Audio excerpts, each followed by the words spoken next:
একটা ফ্যামিলির মেজো সন্তান হইয়া জন্ম নিতে গেলে রে ভাই অত বড় খোফালোর দরকার, সবে পারে না মেজো সন্তান হইয়া জন্ম নিতে। আমার ভিডিওটা দিতে দেরি হয়, দুঃখিত। আমি জানতাম না ফেসবুকও কিংবা টিকটকও অত বেশি ফ্যামিলির মেজো সন্তান সকল আসন করি। মেজো সন্তান মানে কিতা জানো নি রে ভাই? মেজো সন্তান মানে হইলো স্যাক্রিফাইস, মেজো সন্তান মানে হইলো ত্যাগী, মেজো সন্তান মানে হইলো গিয়া পরিশ্রমী। মেজো সন্তানের আরেকটা বৈশিষ্ট্য কিতা জানো নি? এরা অনেকটা স্পষ্টবাদী, অন্যায়রে সহ্য করতে পারে না, অন্যায়রে মানিয়া নিতে পারে না, মিছা জিনিস সহ্য করতে পারে না, এর লাগি মাটি দিয়ে খইলায়, যার কারণে গিয়া অনেকে মনে করে এরা রেজিল, অনেকে মনে করে রাগী।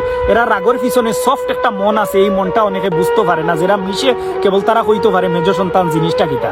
আর আরেকটা গুণ কিতা জানো নি? মেজো সন্তানটা হইল গিয়া ফ্রেন্ডলি মন মানসিকতার। পৃথিবীর যে কোনো জায়গার যে কোনো মানুষের লগে ফেলাও না কেন, এরা ফ্রেন্ডলি ভাবে চলতে পারে, মিশতে পারে এবং নিজরে মানাইয়া নিতে পারে। মেজো সন্তানরা পৃথিবীতে একটা জিনিসের প্রতি খাঙ্গাল, এই জিনিসটা কিতা জানেন নি? মায়ার। তারারে একটুকু মায়া করিয়া দেখো আপনি, তারা এক সমুদ্র ভালোবাসা লইয়া আপনার সামনে হাজির হইব।